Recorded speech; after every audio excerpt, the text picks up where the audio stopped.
here from the Anglo-Indian kitchen. Hope you're all well today. Today I'm going to cook something for you which ordinarily most people would think would be very unhealthy and very high in fat. But in fact, the dish I'm going to cook is actually very low in fat and very healthy and tasty, and actually very easy to make. So today I'm going to cook for you chicken korma, and the reason why it's low in fat is I'm not going to cook it in cream. I'm going to cook it in Greek yogurt, and in fact it's 0% fat Greek yogurt. So I hope you enjoy, and yeah, I welcome your feedback.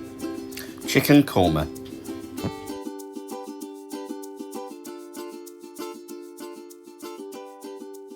So the ingredients for our korma is as follows. We need to make a green masala paste, and the ingredients for that are a tablespoon of minced ginger, and a tablespoon of minced garlic, a couple of green chilies, and a handful of fresh coriander.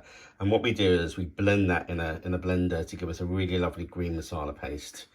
And then after we made that paste, the other ingredients are as follows. We've a sliced onion, and our spices are as follows. So some curry leaves, a teaspoon of chili flakes, a teaspoon of mustard powder, and that mustard powder has been made by me by grinding some mustard seeds in a pestle and mortar, a teaspoon of turmeric powder, also known as haldi powder, a teaspoon of cumin powder, which is also known as jeera, and a quarter of a teaspoon of clove powder, a quarter of a teaspoon of cinnamon powder, and a quarter of a teaspoon of cardamom powder.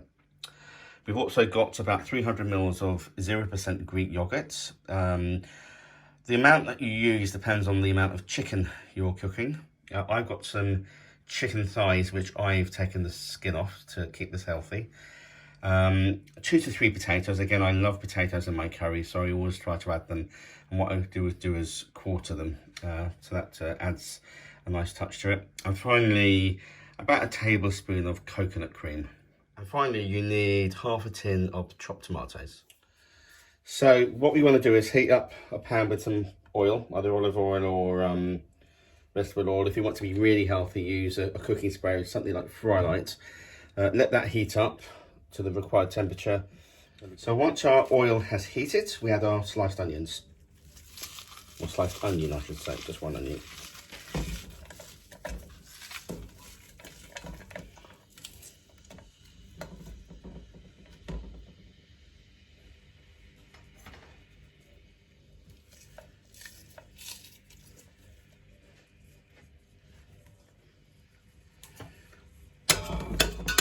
So we need to brown our onions.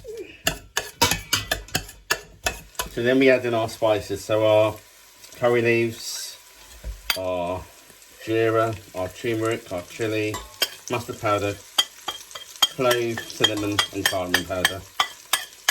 And just make sure that you don't let it burn. As I've said previously, spices burn very easily, so we need to just keep an eye on that.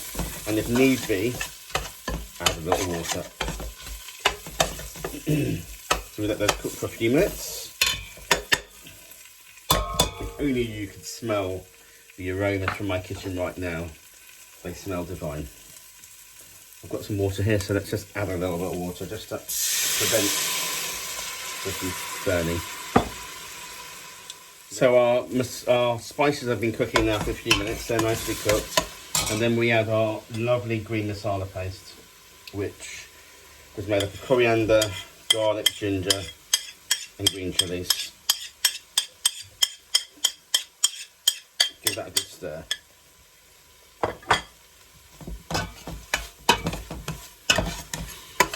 And that is very fresh tasting with the garlic and the ginger and the coriander chili. It's a very fresh smell. Add a little bit of water and continue frying for a few minutes.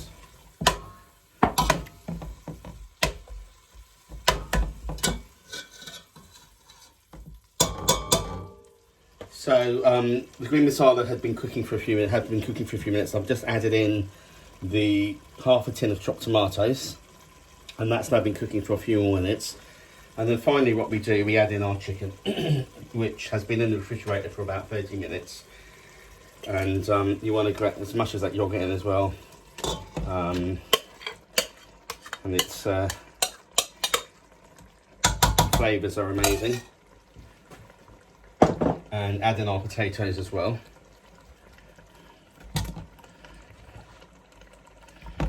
finally, we want to add in a tablespoon of coconut cream.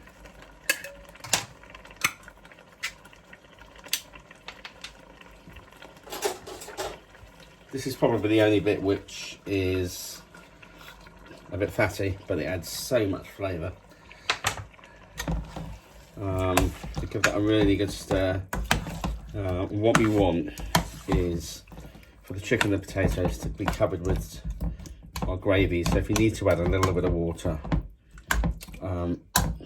please do. But in fact, actually, I don't think we need it. It's just maybe a tad, but not very much. And finally, salt to season it.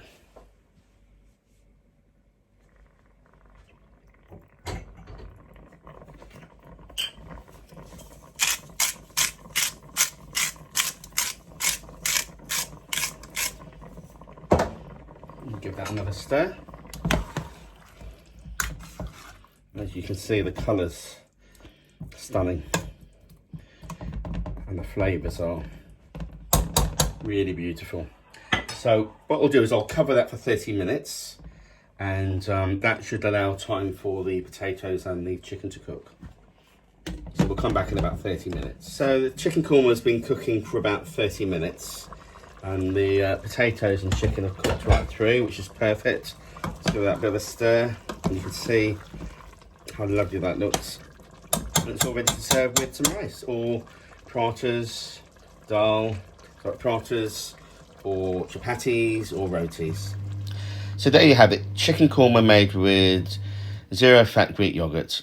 A word of caution: if you would like to have a milder chicken korma, put less chilies in when you're making the green masala paste, or reduce the chili flakes to half a teaspoon of chili flakes, because my chicken korma's got a little bit of a kick to it because I like the heat.